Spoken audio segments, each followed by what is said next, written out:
Nous sommes tous des données, une source de données inépuisable.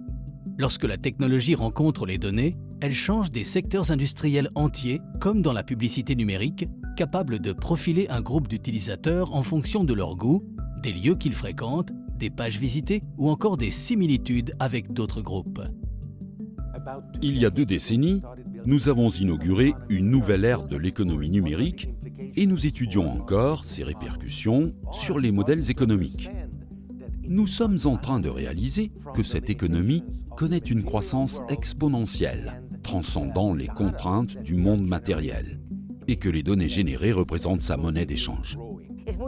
Il serait impensable d'aller dans un restaurant pour la 2e fois et que l'on nous propose de commander les mêmes choses que la fois précédente.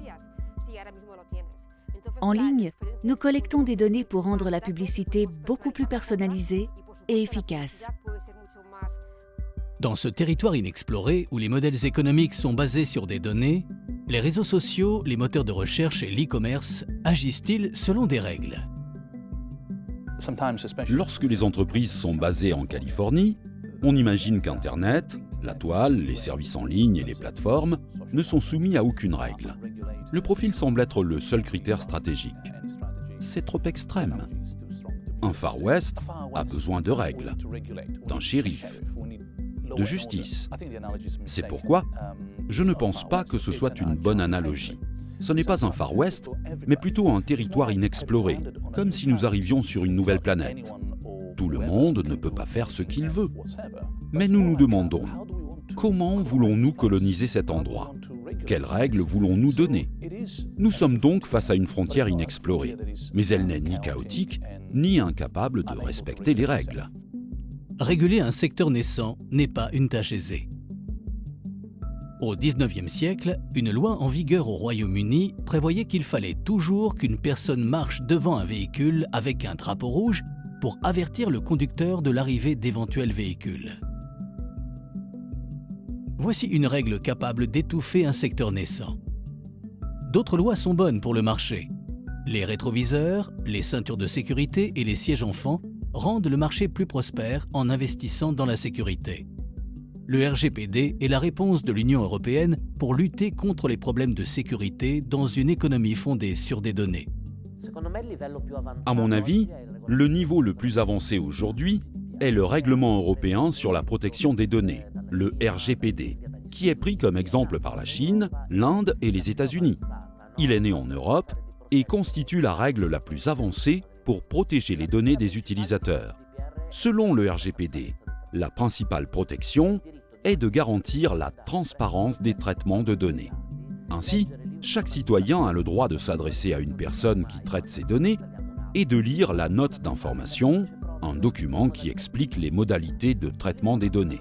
Nous avons également le droit d'accéder à nos données pour pouvoir voir à qui elles sont envoyées. Il existe également un niveau de protection supplémentaire qui est, par exemple, le droit à l'oubli, c'est-à-dire la possibilité de faire effacer une donnée qui n'est plus utile ou plus utilisée, ou de s'opposer au traitement de données utilisées à des fins de marketing.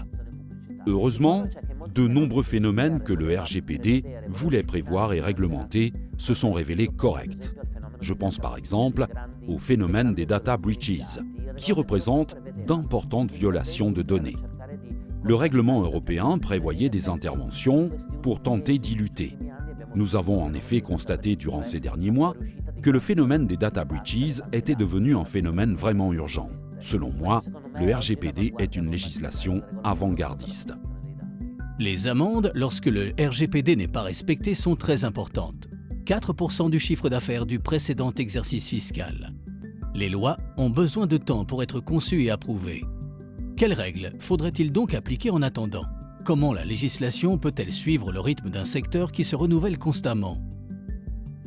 L'autoréglementation est essentielle dans de nombreux domaines. Tout d'abord, la loi doit être interprétée, et cela est un des aspects de l'autoréglementation. Et parfois, la loi ne couvre pas tous les cas. Il est alors nécessaire de s'autoréglementer, ce qui peut ouvrir la voie à une législation efficace. Par conséquent, lorsqu'il est nécessaire d'interpréter ou d'anticiper de nouvelles bonnes pratiques, l'autoréglementation représente une aide importante si elle est pratiquée correctement. Prenons l'analogie du football. Il existe des règles du jeu, qui représentent la loi. Jouer selon les règles du jeu est essentiel. Cependant, gagner est une toute autre histoire. Pour gagner, l'éthique et l'autoréglementation entrent en jeu. Il faut faire plus et mieux en respectant des règles. En 2020, 36 milliards de dispositifs numériques seront connectés les uns aux autres. La quantité de données collectées et traitées par l'économie de l'Internet des objets soulignera le besoin urgent de réfléchir à la manière de les traiter tout en protégeant les utilisateurs et leur confidentialité. Si les modèles économiques fondés sur les données évoluent, c'est parce qu'il n'est pas viable sur le long terme d'utiliser des données personnelles d'utilisateurs sans se soucier de leur confidentialité. De fait, les nouveaux modèles économiques fondés sur les données sont beaucoup plus respectueux de la confidentialité. Pensez-y. La société et les entreprises sont une expression des ambitions et des intentions humaines, mais elles ne font pas partie de la loi de la nature. Si la confidentialité n'est pas respectée, ni la société, ni les entreprises ne pourront se développer.